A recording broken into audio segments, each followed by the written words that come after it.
appreciative and proud of the way guys played and battled today, and sure feels good to get the win. And a lot of guys contributed to us being able to win the game, and that's also good. And I thought we had some big plays. All three sides, all three units, contributed, and we had a stretch there defensively in the second half that absolutely changed the game.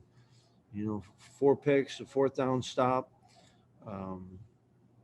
That was big, but we had the punt block that set up a score, the long kickoff return that set up a score. But a lot of guys contributed, and you're grateful for that, and appreciate this group, and really, the last 2 games were 2 good games. One to finish out our conference play, and certainly today to finish this out. And guys wanted to play in this game, and to be able to finish with a victory feels good.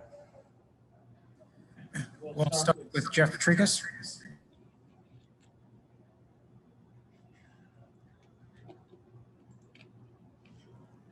Well, you were down 14-zip early after your defense took a while to get settled in. You went for that sneak on 4th down. I don't know how much you're an analytics guy, or was that a gut call that you just said, we need something to get back in this game at that point?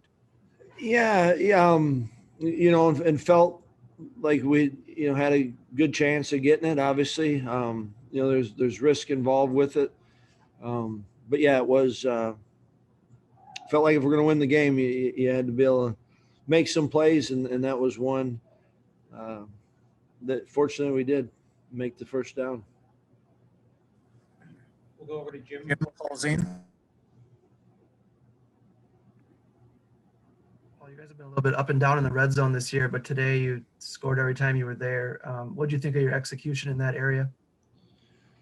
We had some pretty good field position on it. It was good to get, there's a few where, we're able to get a 1st down in, inside like the 2, a couple times. And, we got, I didn't see it, but, I think it was a 3rd down. We missed on a 2nd down pass, 3rd down pass, had the penalty on it. That was good. I think big picture today was good, but, I think certainly an area where we got to get better at. Over to Colton. Well, you had to reshuffle some things on the offensive line with Cole out, and then Logan Brown comes in as well. Just what do you think about that unit's performance, especially just mixing guys in like you had to?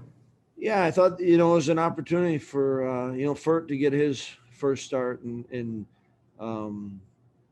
Dietz went as long as he could. And then, Logan came in, and I thought, there was some times where I thought we were doing some good. And I think when we look back at it, there'll be some areas where, we want to be better. And, hopefully the one thing this year was there's a lot of guys got opportunities to play. And hopefully we can all learn from those opportunities and get better. And it's also an example of, you don't know. I mean, not every one of those situations was COVID related. It kind of gets glossed over. And,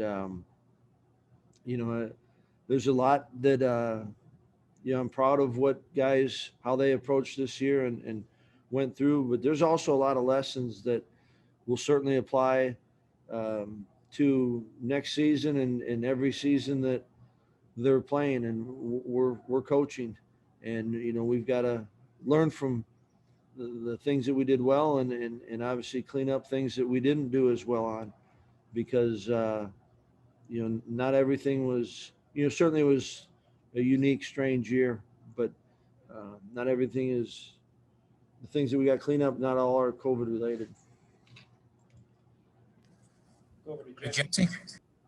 Paul, Graham had 3 touchdowns today, had a nice bounce back game. Like a lot of guys on this team, he's been through a lot this season. What would you say you learned about Graham this season and what he can provide this team in the future? Yeah, I mean, he did go through a lot, right? There's a lot of the ups and downs, and I think that that can be natural part of any time you're competing. And, I think he's learned it and will continue to learn that times maybe that, but the more you can stay consistent and stay steady and it'll be a great off season for him to learn, great off season for him to be able to grow from the experiences that he's had. And, I appreciate it. I believe he's the type of guy that will do that. And, and really, we're talking specifically about Graham right now, but every guy needs to take that approach. Every coach needs to take that approach. Steve McGargy. Congratulations on the win. I was just checking, there are some videos on social media circulating. The trophy might have shattered a little bit in the locker room. I didn't know what you saw or what happened there with the trophy after the game. I'm not under oath, so I don't know if I have to speak. We will, just wanted everyone to have a piece of that trophy. And I didn't see it, but I don't know. Go to Josh.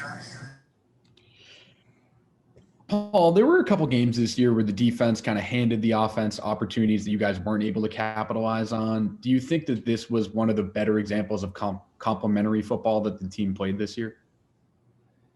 Yeah, I mean, I think every time, probably when you look back at it, that winning teams do play complementary football, and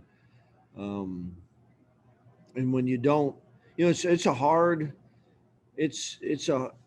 football is a great sport, and it's, in my opinion, the greatest team sport, and it takes every group to do their part, and you could say that takes, certain groups on whether it's offense or defense or in special teams. If your line's doing well and someone's not, someone else isn't, doesn't work. And it's the same thing team wise, and every now and then you can have a dominant side of the ball. And certainly I thought, all year the defense gave us chances to win in every game. And yet we didn't win every game. And certainly in many of those games, we had to be better offensively and maybe needed a little bit. I thought today was a good sign where you got some big plays from our special teams, so it was, I thought last week was, we played, or our last game, we played complementary football, and you can make an argument we did that, in the first two wins that we had. I think both those two started off with early turnovers that you cash in on. So it's football's a neat game that way. It takes everyone, and when everyone's, not that everyone has to be perfect, but everyone's got to do their part and contribute.